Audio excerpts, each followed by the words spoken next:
people like Bach and Mozart and Beethoven, but this does apply to dubstep and other styles of music. Now there are some differences, absolutely, but there's a lot of things that are, there's more common and more similarities than there are differences. And one of my goals as a teacher, and one of the reasons I love doing all this Ask Dr. B about music theory stuff, is that I would love to live in a world where popular music and everyone creating popular music knew all the music theory. They could compose whatever the style they wanted, but I would love it if everyone was knowledgeable and informed and knew everything and just then chose what they wanted to do with it. And so this makes a ton of sense to me what Pyro was writing. Yeah, you might say, oh, this music theory doesn't apply to me, I'm doing this other style of music. But when you start digging deeper, you'll find it does, and it gives you ideas, right? It makes you think outside the box.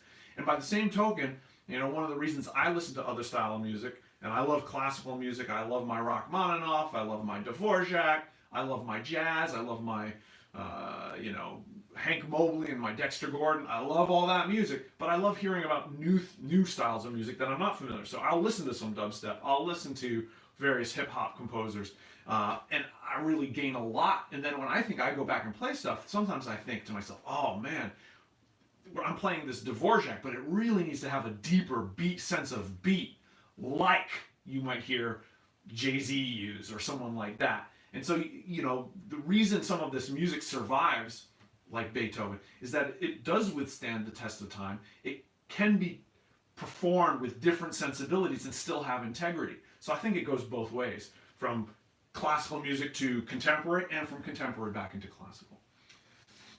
Great question. Got someone here who's grateful for the content. Axel, thanks so much. I appreciate that. I am, yeah, I can't believe I'm giving it out for free either. But, you know, at some point I might, you know, have to make some money. But not yet. I mean, I got a job. I'm okay. I'm happy to share it right now. So I'm really glad it's being useful. And from Sweden, awesome. Sounds like the Andalusian cadence. Okay. Which books would you recommend for someone who is more advanced in music theory? Ooh, great question. You know, I for the college class, this whole lecture and all this stuff is based off of, I used the Casca Payne tonal harmony textbook. I haven't, you know, I don't get through the entire textbook, so there's the remainder of that book that I have not put up and made lectures and videos on, that you could certainly get more into that. After that, you could look into other books by composers, the people that have, you know, the actual composers that have written these books. So Walter Piston, mid 20th century, latter part, wrote a book that's commonly used. Paul Hindemith, another a German composer, wrote a fairly regarded, oh, let me spell that correctly. My apologies to the Hindemith family. You know, if you have a composer that you really like, you can kind of look up and see if they wrote something. But Walter Piston, Paul Hindemith, those would be two places I would start if you're looking to do more study of music theory. Now, some of the composers that you might find have concepts on music theory that are very different than common practice music theory, that are intended for different emotional effects, have expressed a different feeling about life. And so my only word of caution is that you will encounter some books on music theory that aren't based on what I've been talking about, which is like, here we've got this overtone series, this is the way human beings hear sound and process it so that it makes sense. This is what I've been talking about. And a lot of popular music does the exact same thing I'm talking about with some slightly different rules. But in the 20th century, especially in what's typically called high art, we do have some music. Sometimes I might use quotation marks around that because it might not actually be traditionally defined music, where the goal is not to make sense. The actual goal of some of 20th century art is to not make sense to human beings. And it's meant to express people not feeling comfortable with the world they live in, and not feeling like they can understand the world, and feeling helpless. And so they compose music that represents that feeling. And so some music theory texts that are later on that are dealing with more advanced stuff will get into a certain music theory on things that are like how to make sure it doesn't make sense to the human ear. So just keep that in mind. You know, again, I've read these books. I've studied the music. Knowledge is good, even if it's not something that you particularly are going to be seeking out or practicing. It's always good to know what is out there. So, Walter Piston, Paul Hindemith. Alrighty, I got a thank you. Oh, very nice. Yeah, ear training. Yeah, ear training would be helpful. That's something I got to think about on how to do that. A bit of a beginner question here, I think, but it's an important one. How do you reckon practice music theory as a daily routine? What kinds of exercises? Great question. This is from Daniel Taylor. Again, his question is, how would you recommend to practice music theory as a daily routine? What kinds of exercises? This is great because it's that foundation that I think sometimes it's, you know, because music theory is so intellectually based, it's very easy to intellectually get ahead of where you are in terms of your ability to hear things, and to a certain extent, to figure stuff out given unlimited time. But as musicians, very often we're practicing our art in real time. There's no one, if you go to a concert and the performer's like, hold on, I need to figure out this next scale. They're not gonna sell any, they're gonna get booed off the stage, right? You have to do things quickly. And for music theory, although you do have the luxury of time in the sense that you're not a performer, there is the idea of, if you're dealing with very, very complex music theory, and it's a link of like this based on this, based on this, based on this, based on this, based on this, based on this, leads to, like, if you're not quick at all those steps that lead up to the more advanced question that's being asked, you're just going to lose your train of thought, and it's just going to be too complicated. So you do need to kind of automatize and make it a habit, and almost like a reflex, this knowledge. It needs to really become secondhand. How would I do that? Well, number one, write out all your major scales. This is so much the foundation. When you watch my videos and lessons, you'll see that I talk about this so much. So let's put you in treble clef, and let's say we're going to start with D major. So I say, go ahead, write your key signature in, and make sure you're writing it in the correct order, because these sharps, it's not any F sharp, it's the F sharp on the 5th line. It's not any C sharp, it's the C sharp on the 3rd space, and they got to be moved over like horizontally, right? So it's like this one's here, then this one's here, the 3rd sharp would be here, 4th sharp here, etc., etc., right? So there's a special format. And what you want to do is you want to be super, super precise with this, because you're basically trying to take a photograph of this with your brain so that you can close your eyes, see key signatures, the musical staff, and the scale. And it's just like a picture, like you've created a photographic memory. I don't have a photographic memory except for this, because I wrote out my scales so many times that I can close my eyes and see music, and I can just picture it in my mind as if it's like a movie camera. But it takes time. Then I would write out the D major scale. I would write in all courtesy accidentals, because again, you're just trying to put everything into your mind to cement it. So I put in the F sharp and the C sharp as courtesy accidentals. I don't usually bother writing tonic again. I then put in the scale degrees, 1, 2, 3, 4, 5, 6, 7, and then the letter names, D, E, F sharp. Now be careful, because again, we're trying to take the perfect picture. This is how we're going to get, as a beginner, this is the best way to spend your time, is writing out these scales and getting this perfect picture in your mind. Notice that when I write the sharp, I write it on the space that it applies to. Or if it's on a line, I write on the line. So the sharp, the accidental, goes, some student drives me nuts. They'll go like this. And they'll write the sharp up here. I'm like, no. That's not how, first off, it's not how the music is printed. So if you're a performer, you're kind of messing up with your automatic recall. Again, what we're trying to do with this is we're trying to make it so that we can put all the information into our subconscious. So we don't need to think about it anymore. So when people say, oh, just feel the music, just feel the music, you know, that's wonderful after you've put all the information in your brain so that it comes out as a feeling. But if you haven't spent the time to put anything in there, you have nothing, no feelings to go on. You have nothing to generate that. So what we want to do is make sure we're putting in that perfect picture. And so make sure that the sharp goes there. Also, the other thing that students will sometimes do that drives me nuts is they'll go like this. That is not an F sharp. That's an F with a sharp hanging out after it. When we notate, the accidental comes before the note head and exactly on the right liner space to the note it applies to. However, when we're writing out the pitches, the accidental comes after the letter, right? So these are the note heads. These are the letters.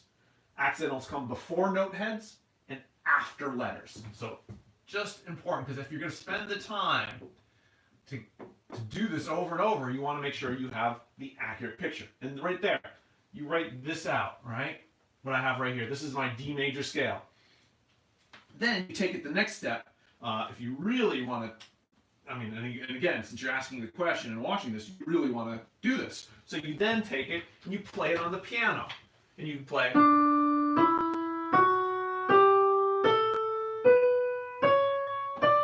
And then you take it another level. You say the letter as you play it.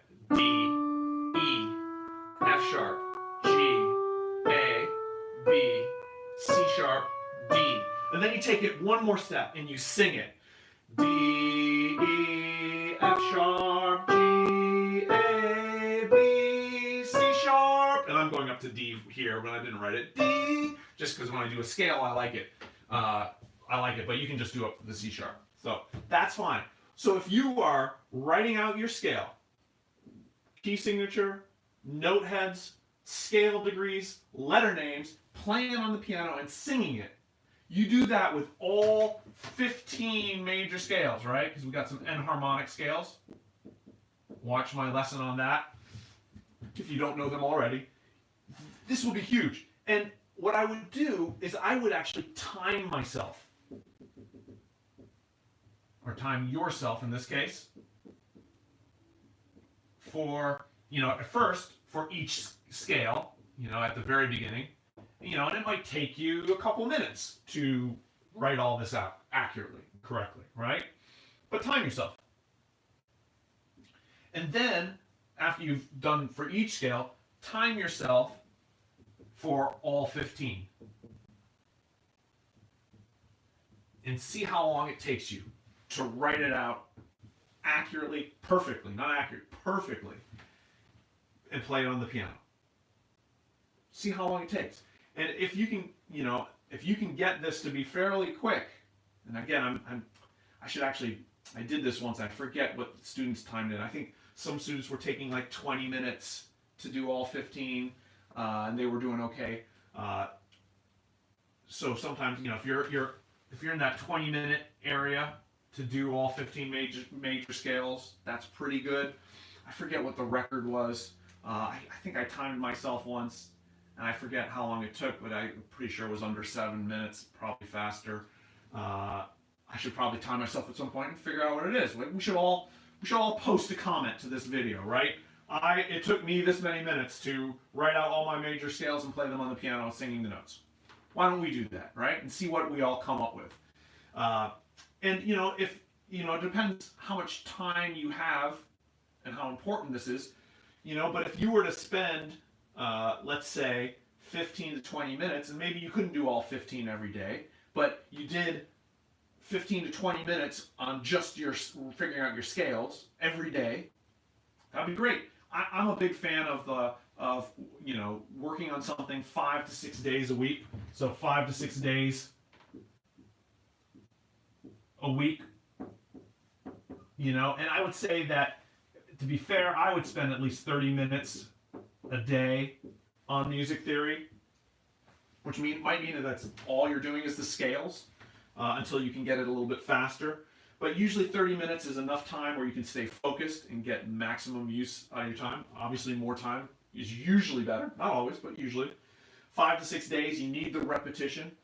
After you've done all your scales, if you're looking for music theory exercises, do that with triads. Do that with seventh chords. Do that with intervals. So after you've gotten scales, so one is scales, but then let's say 2 we're going to do as triads, because I think that's actually the next best place to go. Maybe intervals, triads and or intervals, let's say, in terms of what's going to give you the easiest, most efficient way to gain that. So let's try it, triads and or intervals, so we'll get to both eventually, right? And then finally, seventh chords. After you've done that, you are going to want to get some music theory textbooks or exercises. One other thing I have up on my Patreon page is I've been posting some of the exercises that I do with my students in class. And I'll post it as just the question, and then I'll post the answer. Sometimes I'll post the incorrect answers, because one of the things that this is kind of funny, that most music theory textbooks, they might just give you the questions and you have to come up with the answers on your own, which is hard. Some of them will give you the answers, which is great. That's helpful. It's great to have the question, try to figure it out, and then check your work on the answer. But one of the things that I've never seen anyone do is give you incorrect answers. Actually, this is not true. I have seen this in a few textbooks where they give you an incorrect answer and they ask you to find where the errors are. And this is something actually students could benefit a lot from, a lot more than they usually get, because as a student learning music theory, you're probably going to make a bunch of mistakes. That's normal in any learning process. But you want to be able to look back at your work and kind of say, where's the mistake? Oh, look, I found my mistake. And I do talk about some strategies on how to do that, but that would be something really beneficial. And one of the things up on my Patreon page that I've just started, and I don't have a lot, so don't expect a whole textbook worth of anything there. But I have put up some incorrect answers and then said, hey, can you figure out where the mistakes are? And then I put up where the mistakes are. As a teacher, this is what takes me so much time to grade music theory exams and quizzes, is because it's pretty complicated. And so there's so many different mistakes you can make. Spacing errors, misspelled chords, voice leading, leaps of augmented or diminished intervals that are inappropriate, parallel fifths, parallel octaves. I mean, there's just so many mistakes that can be made. So for me to grade stuff that's wrong takes a ton of time. But you as the student, you as the beginning music theory person, you need to be able to do that. And me as an elite, elite music theory, have been doing this for decades. It takes me a ton of time to find the mistakes. I can imagine it's sometimes overwhelming for someone who's starting out. So I do have some exercises there. You can go ahead and get like a used copy of a book. Some of those textbooks often have self-studies with answers in the back. So after you're really comfortable with all your scales, all your triads, all your seventh chords, that's the next step I would do in terms of music theory. And again, I like 5 to 6 days a week, 30 minutes a day. That is like a good, that's a good foundation on a place to get started. All right? All right. So hopefully that was good. Let's see. Another questions. All right. Yeah, I'm always like getting thanks. Appreciate that. Asok Hatat. Thank you. Appreciate it. In your first, you said that this course is to understand the music of Bach. What should I do if I want to understand and write jazz or modern type music, like deep house or trap? Well, I answered that a little bit. There's a lot of overlaps. So studying the music of Bach will be helpful. There's a lot more in common than there is different. But there are some great jazz theory books out there. I'm trying to remember the names of them off the top of my head. But if you go on if you Google or Amazon, go to Amazon, there's some, I think, is it Mark Levine? I think it's Mark Levine has a really good jazz theory one.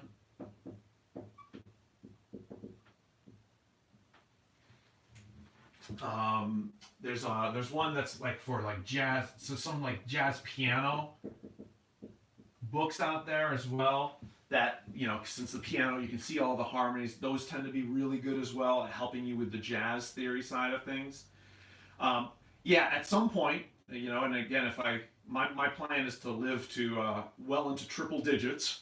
I want to do oral skills. I get an oral skills set of videos up on music history, classical music history, that is, jazz history, jazz theory. I'd love to do all these things. Sadly, time is limited, but these are all on my to-do list because they are all very exciting topics. So I would start with, I think, Mark Levine, some jazz piano books. That would be a good place to start for jazz. Then the other thing is, and this is coming from the jazz, but classical musicians did this a lot. Transcribe, right? Composers did this, Bach did this, jazz musicians still do this a lot. What you do is you get a recording of something you like, and you figure it out by ear, and you write it out.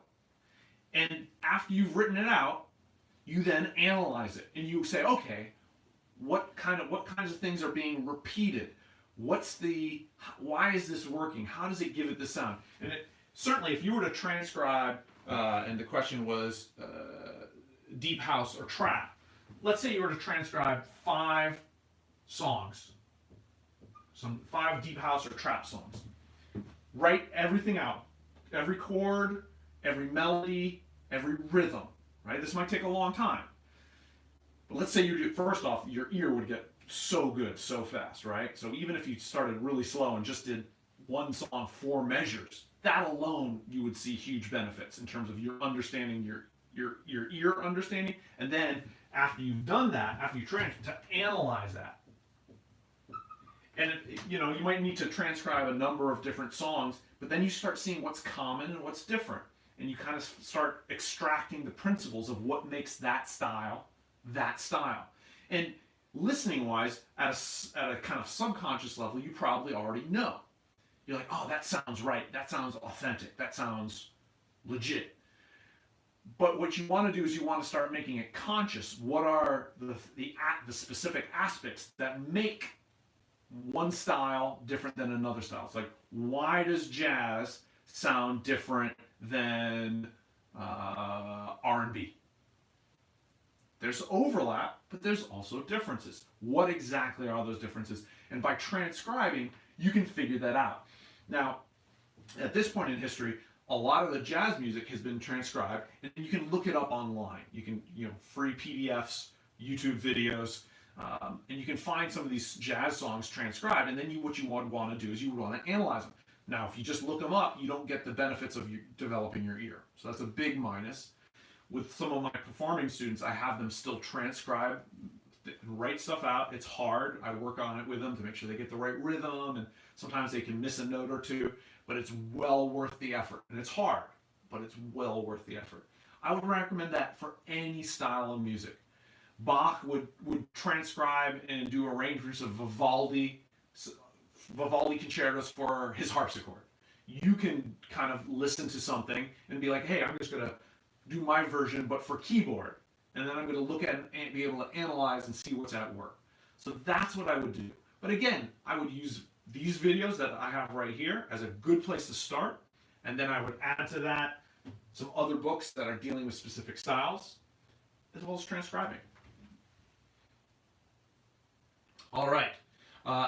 Hassan says, in pop music, I hear different chords from other scales, like in Bryan Adams' Heaven in the key of C, he goes from C to A minor to G to D minor, then goes B flat and then G. Where's the B flat coming from? Interesting question. Interesting question. Let's take a look. Let's write that out.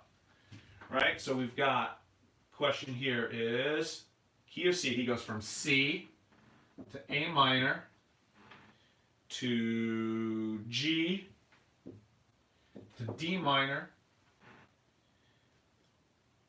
then B flat, and then G. So I don't know what the harmonic rhythm is here, but we can just look at it from a harmonic standpoint. We're in the key of C, so we know this is a 1 chord, 6 chord, 5 chord, 2 chord. This would be a flat 7 back to 5. So that would be our Roman numeral analysis. Every chord is diatonic except for the B flat. The B flat, you could call mode mixture from the parallel minor.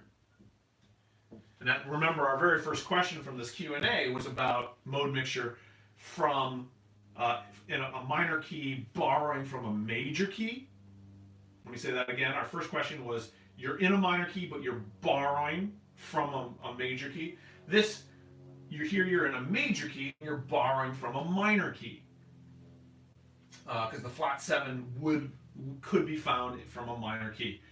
It's a little bit more complicated because I know normally it's 7 diminished from the minor key, but we're borrowing from kind of the modal minor. So if we go back, the modal minor would be 1, 2, minor 1, 2 diminished, major 3, minor 4, minor 5, major 6, major 7. So it's a kind of borrowing from the modal minor and putting it in there.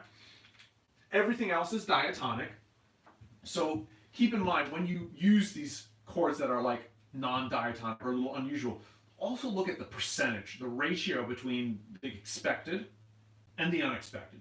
Normally, what works well is to have a lot of expected and 1 or 2 unexpected chords or rhythms or whatever it is musically. So you got 1 unexpected chord, right? Everything else is diatonic. So the ratio is right if we're thinking about analyzing this. Then in terms of progression, usually 6 doesn't go directly to 5. 5 definitely doesn't normally go to 2, right? So we have a few unusual progressions. This one, 1 to 6, super, super common. This one's 6 to 5 is a little unusual. 5 to 2 is very unusual. That would actually be called a retrogression, kind of going backwards. But this 2, if we kind of jump over this way, does go to 5. 2 to 5 here. This is kind of just like, almost like you could call it like an inserted chord, kind of like, it's like expands the thing, the progression out. But let's take a listen, right? So here's our key. Let me just give 1, 4, 5, 1. So we're going 1, 4, I'm sorry, 1, 6, 5, 2, flat 7, 5. Let me do that without talking.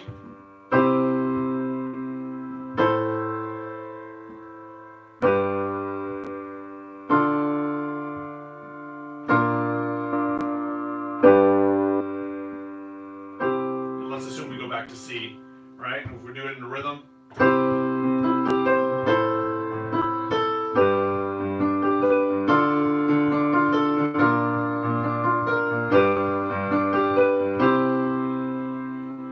So the things that I notice is that when we go from 5 to 2, this is like a shift. It doesn't feel like a progression. It feels like it gets dark and gets like dun, like it almost feels like we're going to a minor key. We're going to a minor chord. It doesn't feel the same way as this does because it's an unexpected progression, right? This is expected, so this minor doesn't feel as dark. This one feels very dark, in part because of its unexpected. But then it basically sounds like 2, 5, back to 1. So after it becomes dark, get this other, then it becomes light, and it's almost like our ear in retrospect says, oh, look, it's making sense, right? And if we look at, this is actually a very great question and kind of fun to answer. If we look at, let's take a look here. Check out this B flat triad, right? So I'm going to flip this over to a treble clef. If I write my B flat, right? B flat, D, F. Now look at how similar our G major triad is. Right? So like the D is the same. This B flat becomes a B natural. This F, just like even though you said the chord was a G, like a G7, right? It's not a G7, it's not what you said it was, but a G7 is really, really common, right? G, a 5 to 5, 7. that's something we hear a lot. So it's almost like it's implied in there. Like we almost have an implied F.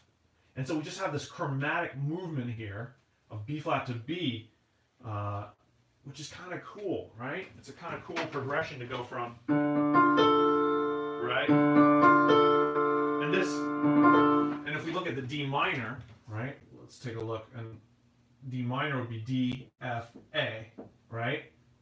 So we get this line, and let me write it a different way. We've got the A to a B flat to a B natural. A, B flat, B natural. We've got this power of the scale, chromatic, right? So we have our D minor here. Let's put it in inversion so we can see it better. Check that out, right? We got D minor here. This is just the voicing I'm using. B flat here, G major here. So we got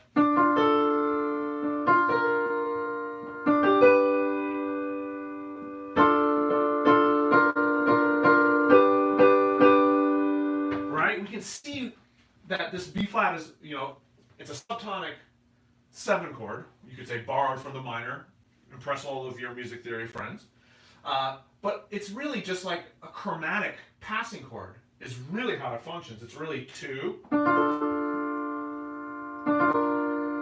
starting to pass.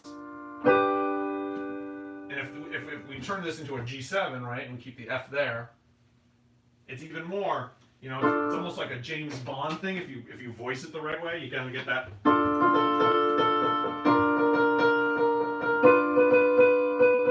Right? You have that sense, but then we probably go back to 1.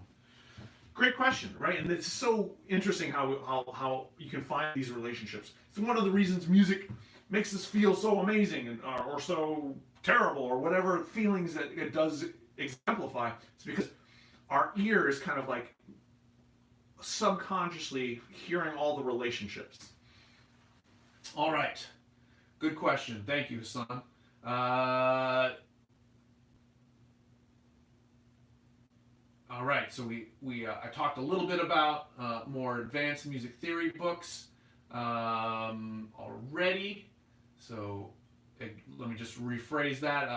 Paul Hindemith, Walter Piston, and DeCosca Payne. If you look at you can always look at what most colleges will have up on their website, what music theory text is used. If you go to their bookstore, you can kind of find out. You can be like, okay, Northwestern University, what do they use? Michigan University, what does the music department use? Eastman School of Music, what textbook do they use? The Royal Academy of Music in London, what textbook they use? And just order an old used copy of that. So if you want to do more advanced stuff, that's what I would recommend you do. At Eastman, Seth Monaghan has some great things out there, and I think he's coming out with a textbook at some point. That's where I would look at other university web pages like music theory, and type in a famous music school and see what comes up. All right. Rich Brian asks, can you explain what a cadence is in layman's terms? Actually writes laments terms, but that's probably an autocorrect. Layman's terms. I can't seem to grasp it. Well, cadences are not easy. It's almost like the best thing to do is like find music and point to them. Just be like, that's a cadence, that's a cadence, that's a cadence. But let me see if I can give you a quick answer to kind of get it. So when we're talking about a cadence, what we're talking about is kind of like a pause or end of a musical idea. So if I have an idea and I want to come to a pause, it might end. Let me see how I can give a good example, because this is the tricky part. Musical idea might be something like let's say.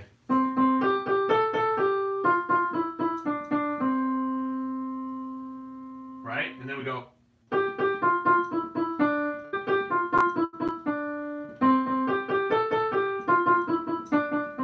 So if we say, we've got twinkle, twinkle, little star, how I wonder what you are. You could say that would be a cadence.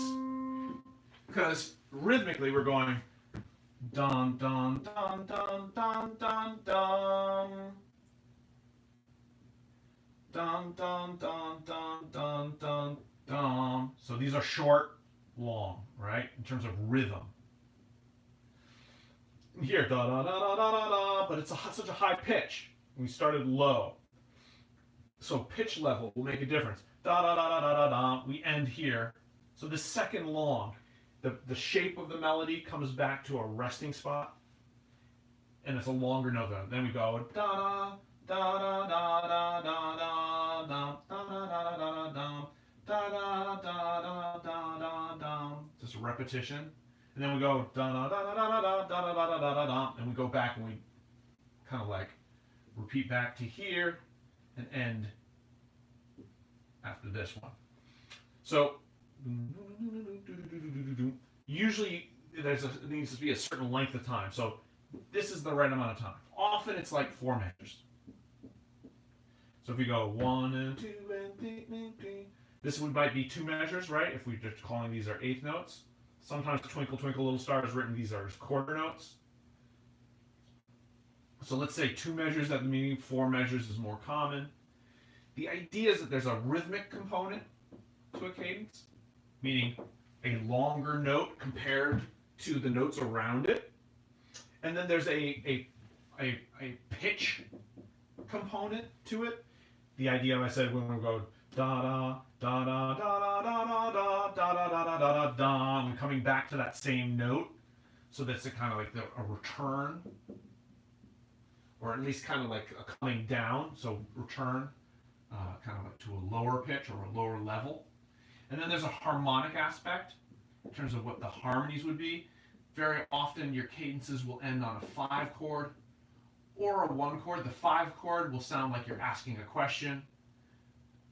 In your 1 chord will sound like you have come up with an answer. So we have da da da da da da da da da da da da. Doesn't sound like you could end there. Da da da da da da da da da da da da. That sounds like we could end, right? That's kind of our cadence on a 1 chord versus our cadence on a 5 chord. So when you're looking at music, look for slower notes, longer notes, slower, longer notes. Look for a return to those kind of lower pitches from where you started, and look for a 5 chord or a 1 chord. And if you can find all 3 of those things happening at the same time, chances are that's a cadence. And let me add one more part. And if it's around 4 measures in length, could be if the things are moving, if the rhythm's faster, maybe it's as short as 2 measures, maybe it's longer, but it's not super, super short, right? It's not da da da da da da. It's not enough. Da da da da da da. There's an idea. This idea of a musical idea ends with a cadence. Now the cadence can be either the question or the answer. That's a bit short. I talk about some of that in one of my videos, lesson videos, which you can look up. But I hope that helps a little bit and clarifies some. All right.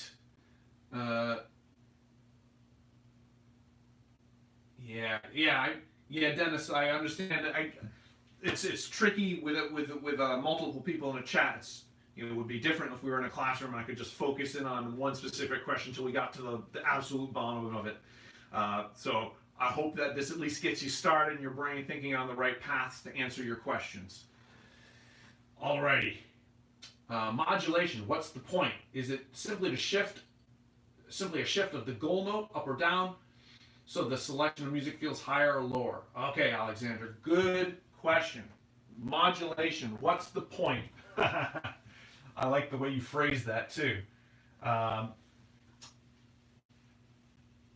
So this is a great question that the hard part is that some of these questions could be an entire like 2-3 hour lecture. Easy, right?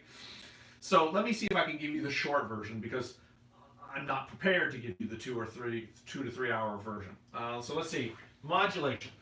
Let's take a look here. And I'm gonna we've got enough stuff here. I need to erase this, and if I need to redraw these lines, I will do so. But let's talk about modulation. What's it good for? Why do it? All right. So the idea of modulation, and you're right, it's certainly a shift of the goal note. Why would composers do this? What is the goal? What is the emotional result? Always ask yourself about how it's going to make the audience feel. So after, if you stay, let's say, let me give you an example. So for a long time, when I started studying classical music history, and I'm listening to, we're studying opera, and I'm learning about Mozart's Don Giovanni and Magic Flute and Verdi's Rigoletto and Puccini's operas and all these great operas, and I'm like, oh, okay, these are some great operas, but you learn that opera was developed in the 17th century, in the Baroque era, and I'm thinking to myself, all these operas that I know and have heard of, they're all from the classical era, from a century later, like the 18th century or the 19th century. Why is it that I don't know about, why aren't there more Baroque operas that I hear? And I said, is it just, this is overlooked, they're not in style, what's going on? And I found it strange that opera was invented, let's say around 1600, a little bit later, so people like Monteverdi,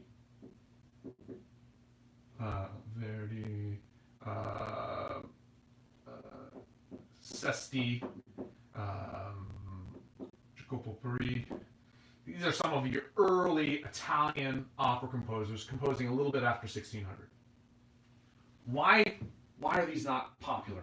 Why are these not heard anymore? Because when you get to like 1750 plus, you're hearing people like Mozart. I mean, even later on towards, in this area right here, timeline, you're hearing some Handel. You hear a little bit of Handel's operas, more of his oratorios today. Mozart, you definitely hear Mozart, Donizetti, Verdi, Puccini. Here we get into the all the way into the early 1900s, but 1800. So Donizetti would be early 1800s.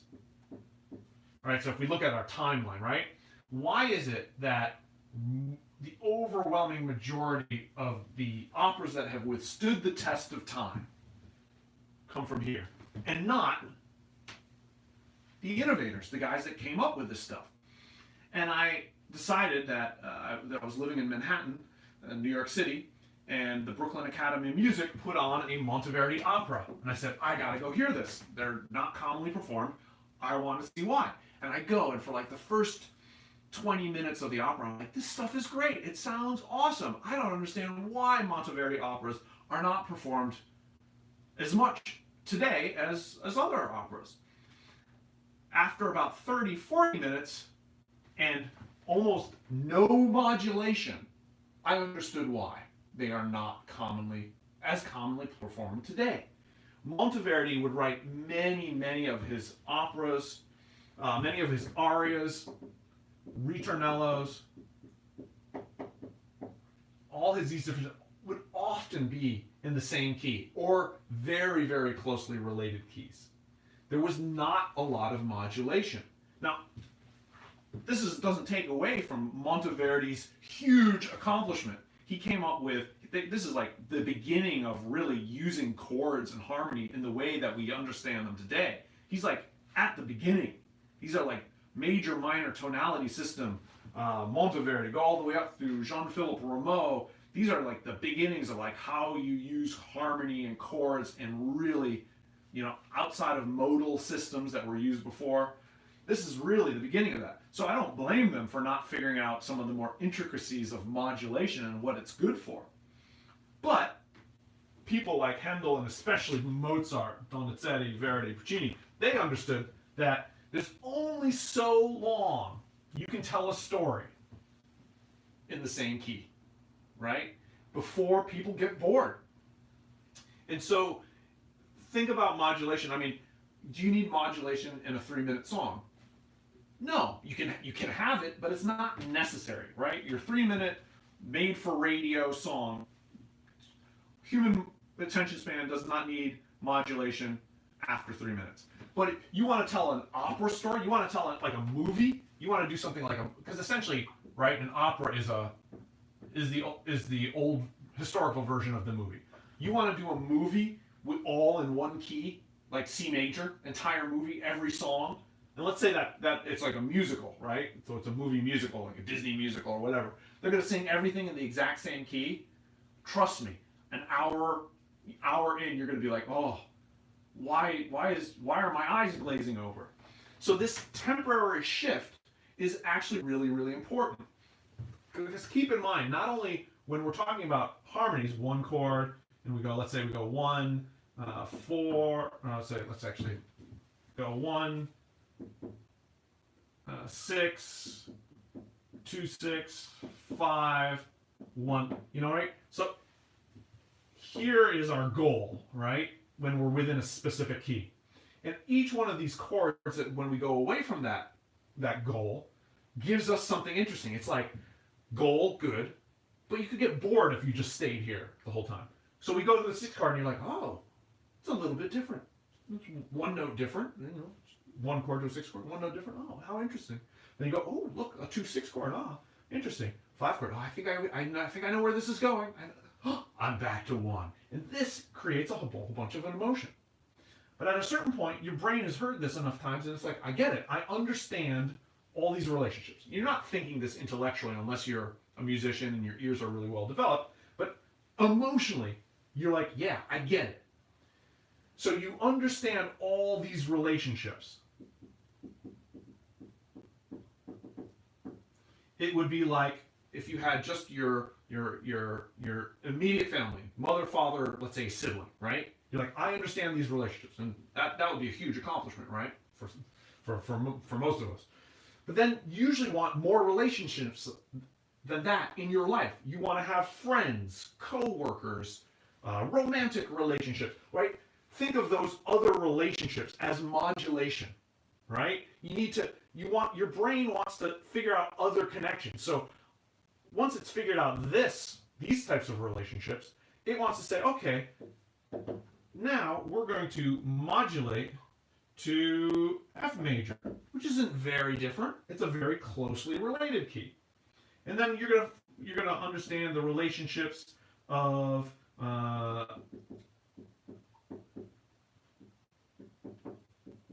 then you're going to learn to understand this set of relationships. But now, not only are you understanding this set of relationships in the new key, you are comparing it with your previous key. And usually when you modulate, you eventually come back. So it's like another set of relationships. You have the relationships within the key, the relationships of the other key, and then the relationships between the different keys. And with modulation, it's not uncommon that you modulate far more than just one time. Sometimes many times. In your ear, again, all of this is the beautiful thing about how our minds work, is we want to understand relationships. I don't know if it's to a certain extent part of an evolutionary design where it's like, for us to survive as human beings, we need to understand how things relate in the world around us. How do we, figuring out how to start a fire at a certain point in human history was really, really helpful and really beneficial. How does this rubbing wood together, how does that relate to heat, warmth, and cooking meat and not getting diseases or whatever that might have been? So we are kind of hardwired to try to find relationships within things, and that includes sounds. So our ear wants to modulation allows us, yes, to have a different goal note, but it's always going to come back to your original place. So not always, I shouldn't say always. It's always a risky thing to say in music. But let's say we start in C minor. We then modulate to E flat major, which is a closely related key. And then let's say we go to B flat, which is closely related to that. And then let's say we do something drastic like G major. Right? So here, we can kind of see the relationships. We're not going to end here. We're eventually going to come back to that C minor. And this, over the span of, let's say, a 40-minute symphony, this is that relationship on the most grand scale that really gives us those feelings. Like, there's a reason when you listen to a symphony that you feel like emotions like heroic are not uncommon, because you're dealing with things at such a grand scale. And on the way our ears hear, when we come back, you know, if you're listening to like a Beethoven symphony, and Beethoven, instead of coming back to C minor, might come back to C major, right? So the minor is dark, and then you go back to the major, and it sounds like it's the same key, the same gold note, but now with the brightness and the consonants of C major. Like, that's something Beethoven was like a master of modulation, and he could create these emotions on this grand heroic scale. And so that's the point of modulation. And that's the short version of what could easily be a 2 or 3 hour discussion. All right.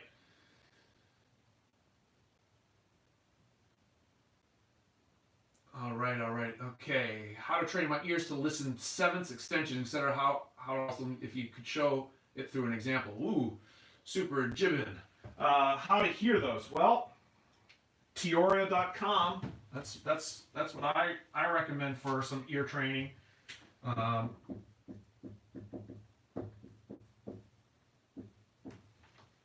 You know, since I'm promoting other people's websites, I'm going to take a pause here to promote my own. I assume that most of you watching right now have already subscribed to my YouTube channel, have watched some of my YouTube videos. But if you haven't, go ahead, subscribe. Click on the little bell so you get the notifications when I do the next one of these. And look at my videos. I have a whole set, all the lessons are in kind of like in order from lesson 1. Each one gets more advanced. They're not in some kind of random order. After that, when I get to the episodes and the Ask Dr. B about music theory, those are in random order based on when I got a question. So the lessons are in order, and you should listen to them in order. And then after that, they have all these questions. So if you have a question, chances are someone else might have already asked it. And so you can listen to that. But go ahead and subscribe to my channel. For ear training stuff, I'm going to direct you here. I'll give you the quick version. Singing your scales, like I talked about earlier in this live Q&A, is a good start. So if you start by going, I'm going to start in C. You go C, D, E, F, G, A, B. Let me do it in the range I'm singing it. C, D, E, F, G, A, B. Now, that's singing the scale, step 1. Then sing, and just leave down the note. Play the scale on the piano, but leave down 1, 3, 5. So you're going to do a triad. C, D, E, F, G. C, D, E, F, G. Right, so I sing the scale, and then I go C, E, G. But after I've gone C, D, E, F, G. C, E, G. I use the scale. I start with learning how to sing the scale, and then I use the scale to get leaps. To have my ear should automatically fill in the leaps, and that can be the leap of the third, right? So C, D, E, C, D, E, C, D, E, C, E, C, E, E, D, C, E, C. I'll just do that over and over until my ear automatically fills in C, E, C, D, E, like C, D, E is happening in my brain. And I would just go C, D, E, F, G, C, D, E, F, G, C, G. One of the things I do in my ear training class is I will write the scale on the board, and I will write it, actually let me do it like this. I'll put the tonic right here, D, E, F, G, A, B, C, and I'll go down, because sometimes, you know, melodies go below tonic.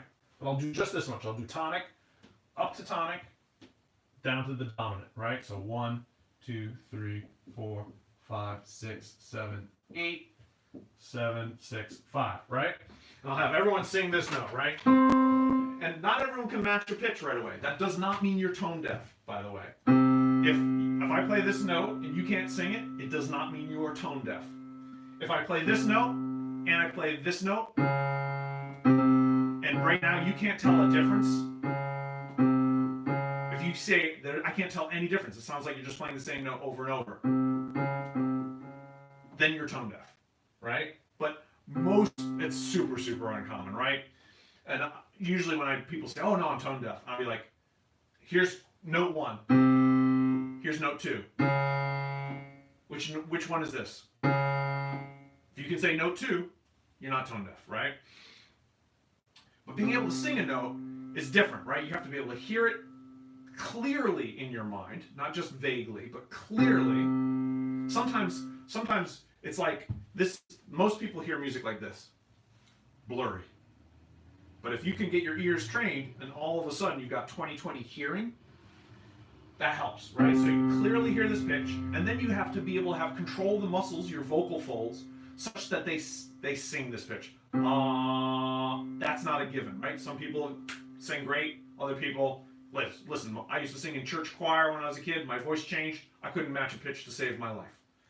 It took me years before I was like, oh, this is how my vocal folds work again, right? So we all start at different spots, that's not a problem. But we go C, and I have everyone sing the C, and then I point to the note C, and I have my class sing it, they go C, and hopefully they go D, E, F, E, D, C, and maybe I keep playing the C, D, E, F, G, F, E, D, C, B, A, B, C, and I'll just kind of go up and down the scale for a long time until people get really comfortable with it, right? They can go up and down the scale, no problem. Now I'll go C, D, E, F, C, D, E, F, C, F, C, F, E, D, C. So I'll do the scale, and then I'll jump back to the starting note, do the scale, and then I'll jump here.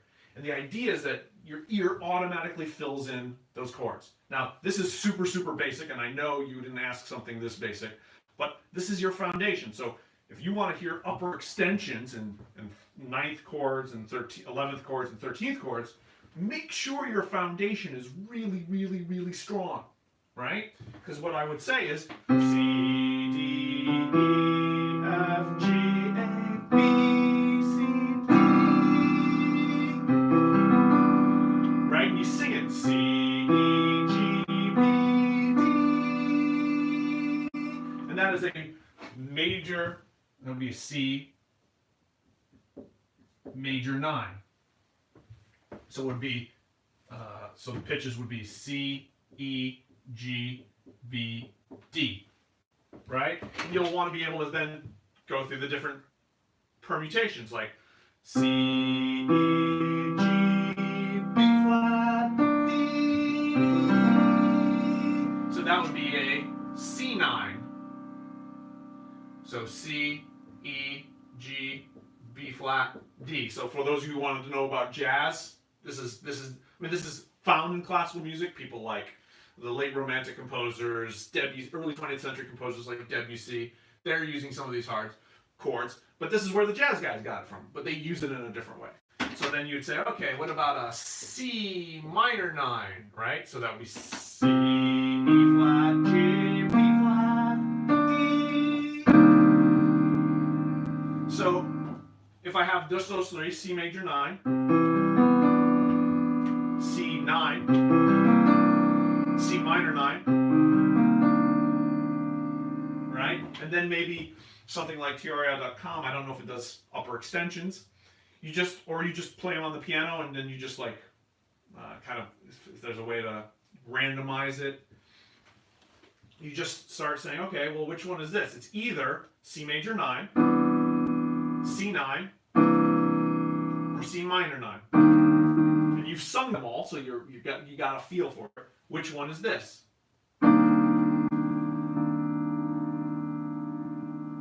Let me arpeggiate it, see if that makes it easier.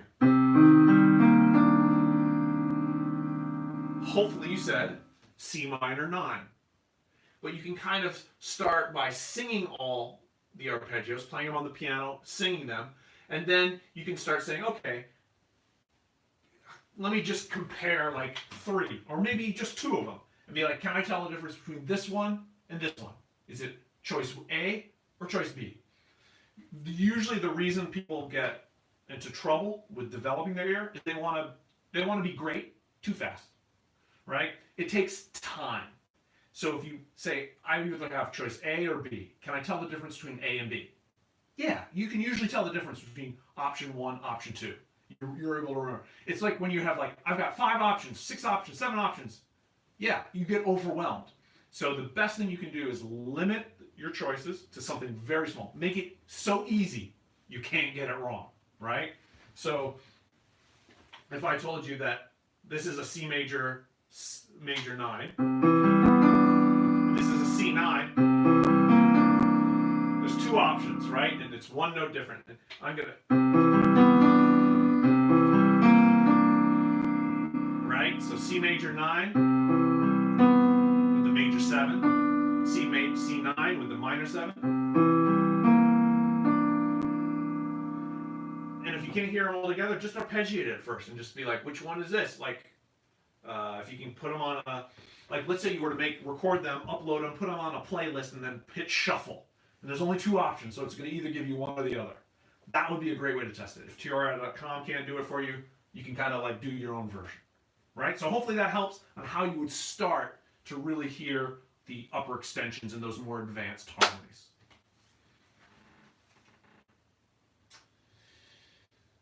Thank you, Jason, for the comment. I appreciate it. Daniel D. Awesome. Thank you. Christian Frankowiak. Hey there. Would you please explain a cadential 6/4 chord to me? I understand it, but not comfortably. Thanks. Happy New Year. Now, Christian Frankowiak is someone who I actually know in person. He was a former student of mine, so I'm glad. Happy New Year to you too, Christian. Cadential 6/4. Okay, so let me tell you one of the ways that this can get confusing is that different music theory textbooks will call this different things, right? So step 1 is to make sure you're using, you're clear on which terminology you are using. All right, let me do a quick set of lines here. That's the tricky part with this thing. Let me try that again.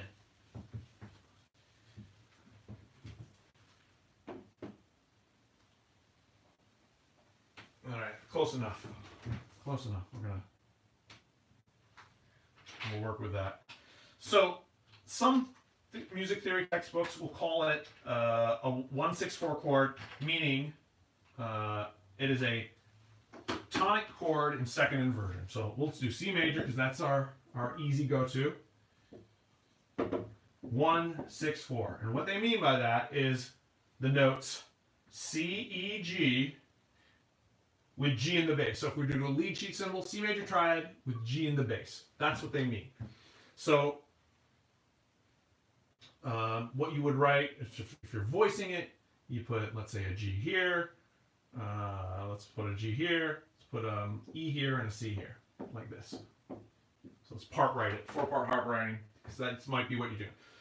So what happens is the 1/6/4 chord, as the cadential 6/4 chord, will go to a 5 chord. 5 chord being G, B, D. So this is a G major triad using lead sheet simple. Earlier in my Q&A, I talked about what a cadence is. So we know that when we say cadential 1/6/4, it's leading up to a pause, to a cadence. Normally this will be a 1 here, right? So this is like the entire part of that formula. 1/6/4, 5, 1. It could be a 5/7, right? So I'll put the 7 in parentheses. But this is the cadential 6/4.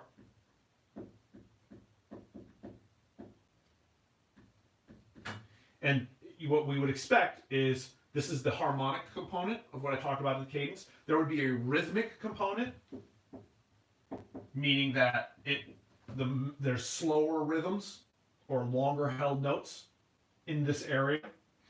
And then melodically, it's going to kind of like come down usually. to a more resting, to that tonic point. So there's going to be a melodic contour that kind of makes sense, usually an arch. So there would be our cadential 6/4. It's going to go to 5. Voice leading, what happens is, and I'll use different colors just to make it super clear. What we do is we keep common tone, and our other voices step down. No leaps allowed. You know, we could exchange, like this will always be the bass. These other notes, you know, this could be on the top, but there's always going to be one note that stays as a common tone along with the bass. This is not parallel octaves because they're not moving. It's static. There's no motion. The other two voices will move down by step. And again, the E could be up here and the C here. Doesn't matter. They move down by step. This is super, super important. I tell this to my students all the time. Somebody's going to ignore what I say and make a mistake. Don't be that person, right? This is the voice leading. There are no leaps. Notice that in the 1/6/4, you are doubling the bass. Okay? So you have C, E, G. The bass is the G. You have two Gs. It's not like root position triads where you normally double the root. So a one chord here will be C, E, G, double the root. Right? Here, C, E, G, double the G. This is a big deal. 1/6/4, C, E, G, double the G, because it's a 6/4 chord. Here, root position triad, C, E, G, double the C, because it is a root position triad. So you're doubling changes. That's another very, very important thing to make sure you don't mess up the voice leading. The exception is if this is a 7, then this G will also move down by step, right? So you could have that happen if you're going to a 5/7 directly, right? And then, let's continue our voice leading. The G will move up to a C in our final chord. If this is an F, it'll move down to an E, because that's the 7th has to resolve. This is a leading tone in the outer voice. It has to go up. Here, we're not going to probably jump up to the I'm going to go for smooth voice leading, and I'm going to go for a tripled root and a third, right?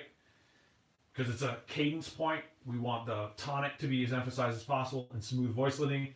Let's say we don't have that 5/7, right? Let's say we actually did what we originally had, which would be having our G. Then we could keep our G here, and then this D would move back up to E, and we'd have a complete chord, C, C, E, G, just like we expected. I did mention the tripled root and third. Let me make sure, actually I should write that down here. Tripled root and a third is an option at a cadential point. Again, not doubled root, doubled third, triple root and a third. And the reason is because it gives us all that smooth voice leading. When you have the 5/7 chord, 5/7 really likes to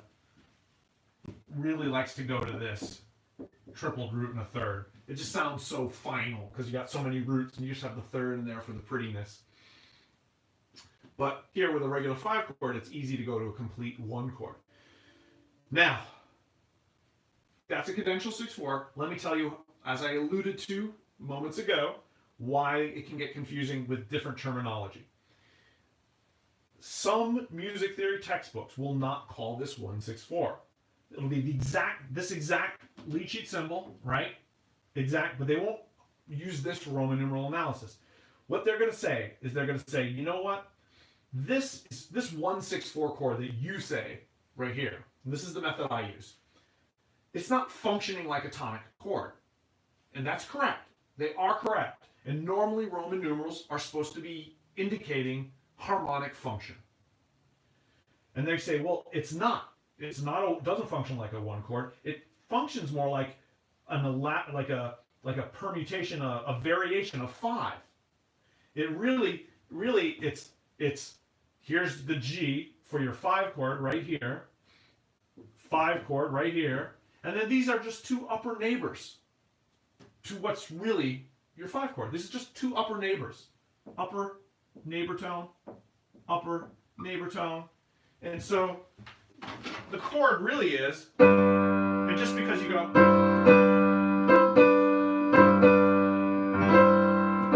it's all really functioning as 5. So instead of calling it 1, 6, 4 to 5, we're going to say the whole thing is 5, 6, 4, and that the 6 and the 4 are non-chord tones. That then 6 goes to 5, 4 goes to 3. Just like you would see like in a suspension, non-chord tones.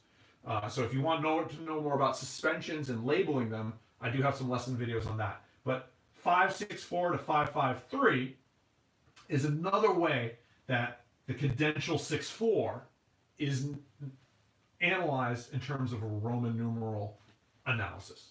All right? So I hope that helps. Happy New Year, Christian. Keep up the good work. Have a great spring semester. Jason LeRae. And we're at, I've been doing this now for an hour and 45 minutes. You know, time flies when you're having fun. And I'm probably going to have to stop answering questions pretty soon. I can tell because I'm starting to get thirsty. So I'm going to take maybe 1 or 2 more questions and then call it a day. You know, if you like this and you'd like me to do another live chat Q&A, let me know. And let me see what I can do. My spring semester starts up. Actually, I have faculty meetings starting on Monday next week, and then classes are the week after that, so a week and a half, and I'm back in the classroom again.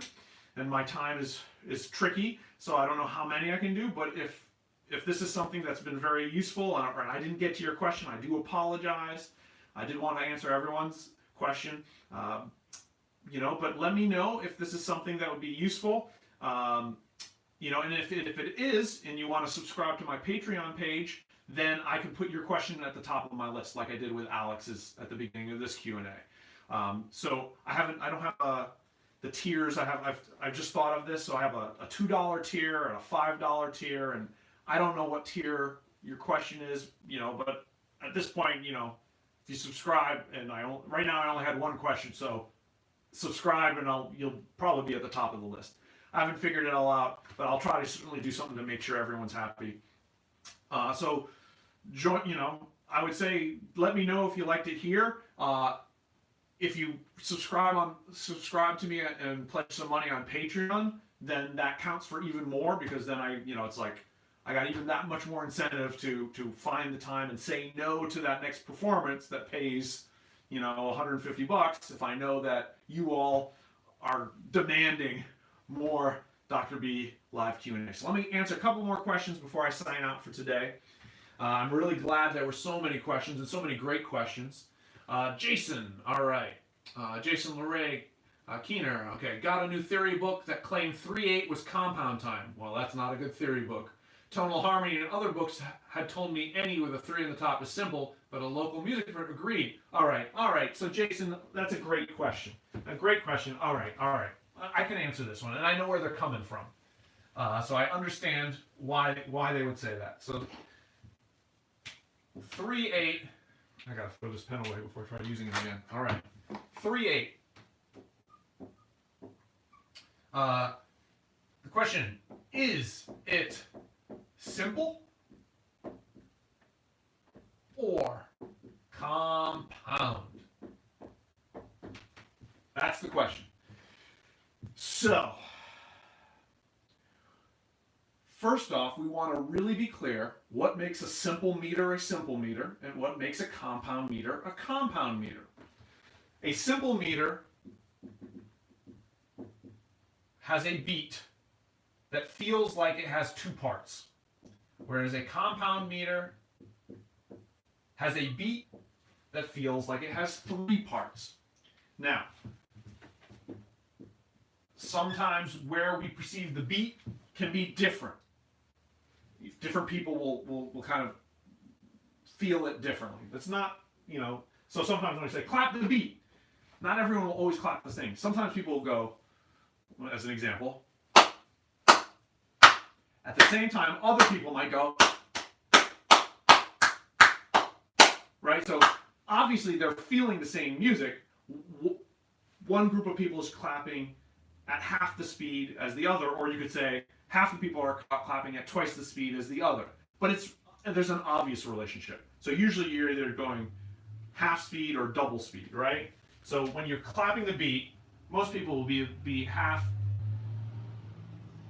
the speed, or the actual beat, or double the beat, right? These are the three options when people say, "Where's the beat?" Sometimes there might be the beat. Some people might clap double. Some people might clap half. But there's a range, right? There's and usually dancing is a good metric. If it's too fast to dance to, you're probably doing double. And if it's way too slow to dance to, you're probably doing a half too slow. So in general, if you think about a march, da da da da da da da da da da, this isn't the area. Things can be faster, they can be slower, but this is the area in which beats feel. Beat is that recurring pulse, steady, reoccurring pulse. That's what our beat is. So once we have our beat, wah, da, da, da, da, da, da, da, da, da, just in what I sang, do we have the division of that beat into two pieces or three pieces? Da da da da da da da da da da da da da da da 1 2 1 2 1. It's into two parts, right? So what I was singing was a simple meter. If we said da da da da da da da da da da da da da, someone said, "Oh, this is the beat." You go, "Okay, let's dance that fast," or march that fast, right? That would be a funny looking marching band marching at, right? And so that's probably the subdivision, right? So here we're talking about subdivision of the beat. Is it into two pieces or three pieces? Compound meter, you might be going 1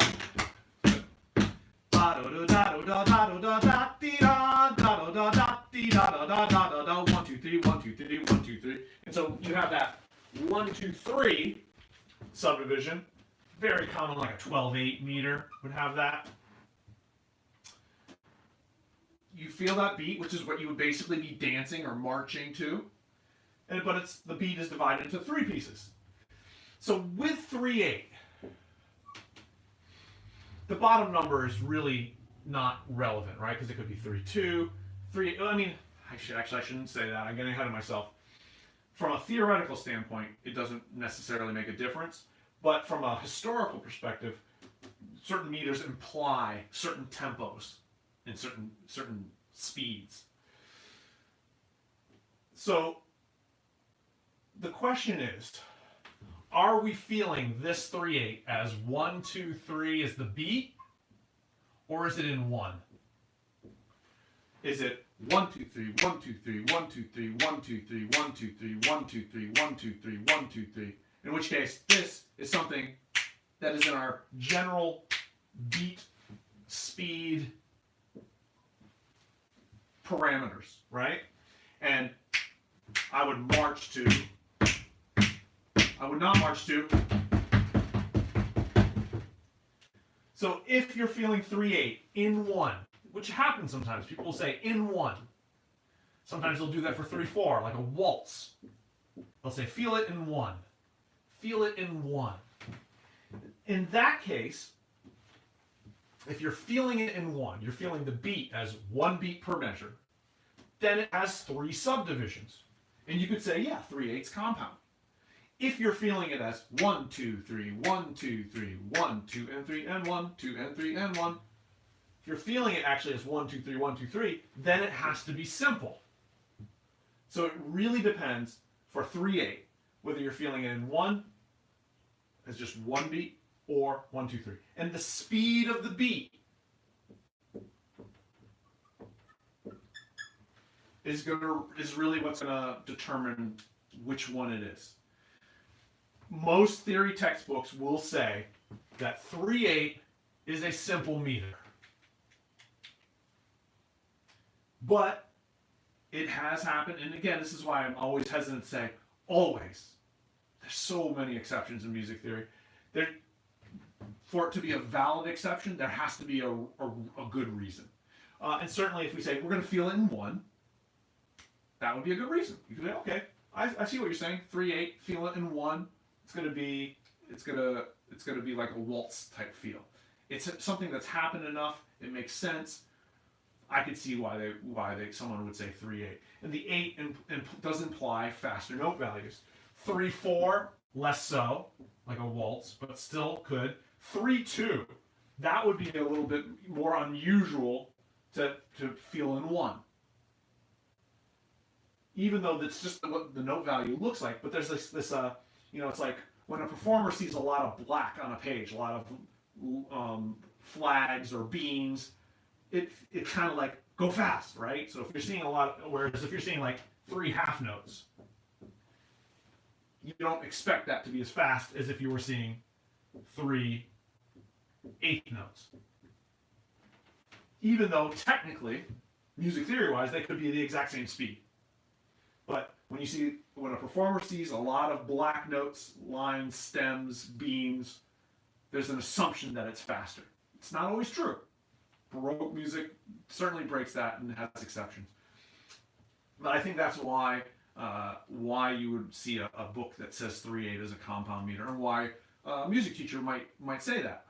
Yes, in certain circumstances, that could be true. In most circumstances, and in most theory books, it's going to be considered a simple meter. But listen, there's often more than one method that comes up with a right answer.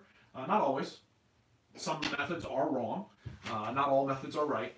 But there are often more than one way to explain something, or more than one perspective in music theory. As long as both of them are related to like the way human beings perceive sound, process things emotionally and psychologically, and acoustics, as long as it all jives with that, we can validate it and say, okay, that makes sense.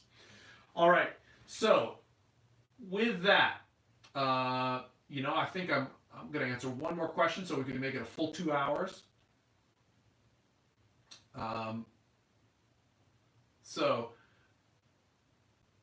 I'm going to move to, let me see if I can get, so Ed has a series of questions. So I'm going to try to answer some of them. He gave me a series of things. Ed asks, what do I think of Neo-Riemannian theory? I don't know. I don't know what that is. I might know it under a different name, so I can't help you with that. Do you think it explains unusual chord progressions successfully? I will have to look into that, Ed. Ed then writes he likes film music, so many chromatic mediants. Yeah, perhaps not best explained by mixture. What do you think? Chromatic mediants. I see what you're saying. So when you're saying chromatic mediants, yeah, and I love chromatic mediant chords. Are they best explained by mode mixture or by some other means? Mode mixture, I would say, explains some of them, but maybe not all. So for those of you, and we're going to end on a complicated question. This is a more advanced one. So when we talk about mediants, we're talking about a relationship of a third. So if we say a 1 chord and a 3 chord, this is your tonic triad. This is your mediant. They also use that for scale degrees, so tonic scale degree, mediant, submediant. Let me just make sure this is clear. Submediant would be scale degree 6, your 6 chord. When they talk about chromatic mediants, we're talking about a third, but not diatonic, right? So if we say we're C major, E minor triad, A minor triad. Let's say we were going to go instead C major to E flat major triad instead of E minor. That's still a third relationship, but it's chromatic. It's not in the key. So if we go 1 to 3, you get things like,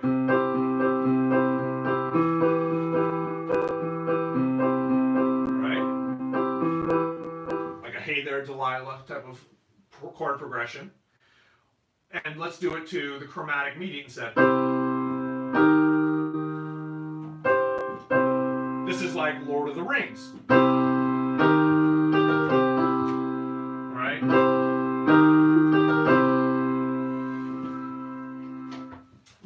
This could easily be explained by mode mixture. So this one would work.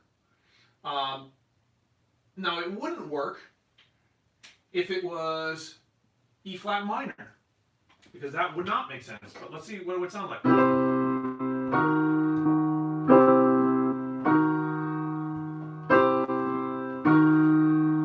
Right? So chromatic medians, yeah, is a bigger category than mode mixture. Mode mixture can have some of them, but chromatic median simply is going to mean that your roots are related a third apart,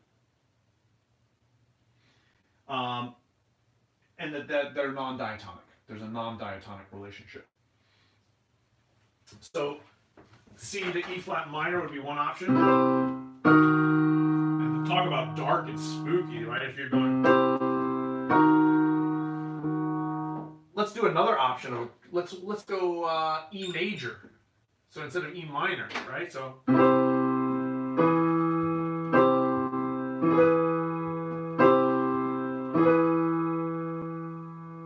that would be kind of neat, right?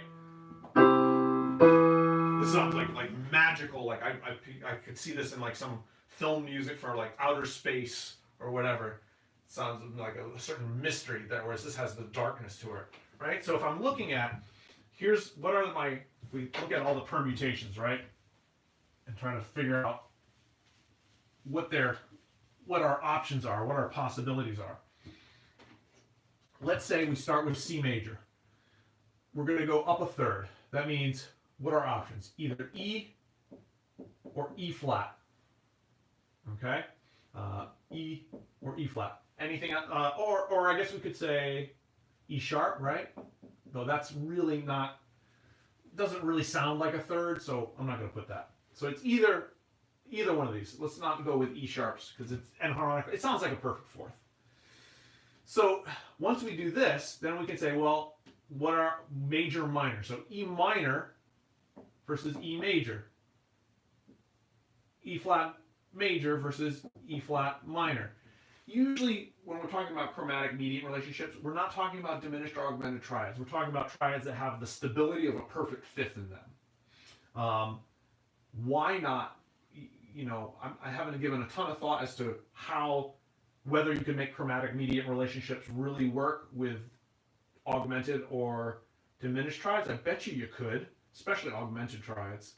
I bet you there's some cool relationships. But normally, we're dealing with chords that have the perfect fifth as the stability. So if we do C to E minor, this is diatonic.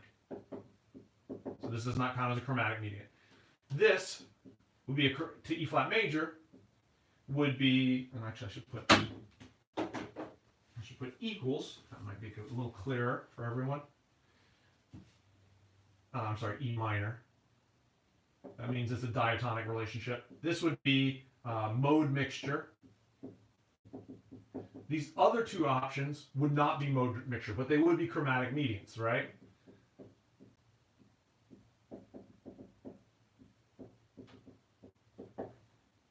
Equals.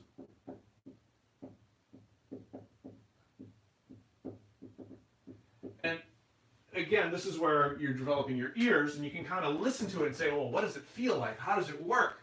And then you find composers like Ed's mentioning, John Williams, Howard Shore, a lot of the film music, and late romantic composers like Fauré do all use a lot of this stuff. So you can look at the masters and see what they came up with. So if we're in C major, and we go,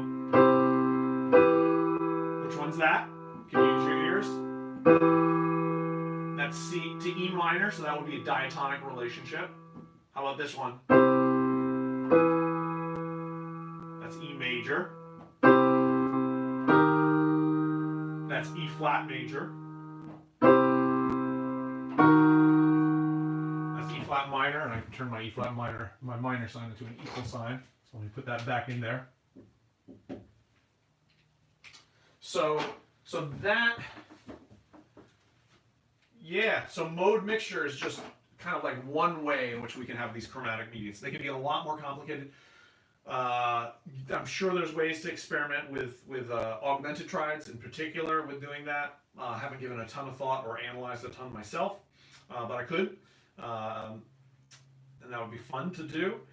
Then inversions are the other big thing. It's like when you start throwing inversions into the mix, how does that change it? Because as we, from Christian's question about the cadential 6/4, we know that sometimes, although it might look like a 1/6/4 in terms of its notes and its inversion, it's functioning like a 5 chord. So sometimes if we put something in an inversion, it changes the way it functions. So then we can look at chromatic mediant chords and how putting things in inversion might change the way they feel, the way they move, what they go to next. I was just going from this is a tonic to some kind of 3 chord. But there's other ways that you can do that. But that scratches the surface, which is a good place to at least get us there and answer that part of the question. Again, thank you to everyone. My apologies, my sincere apologies. I'm very, very sorry.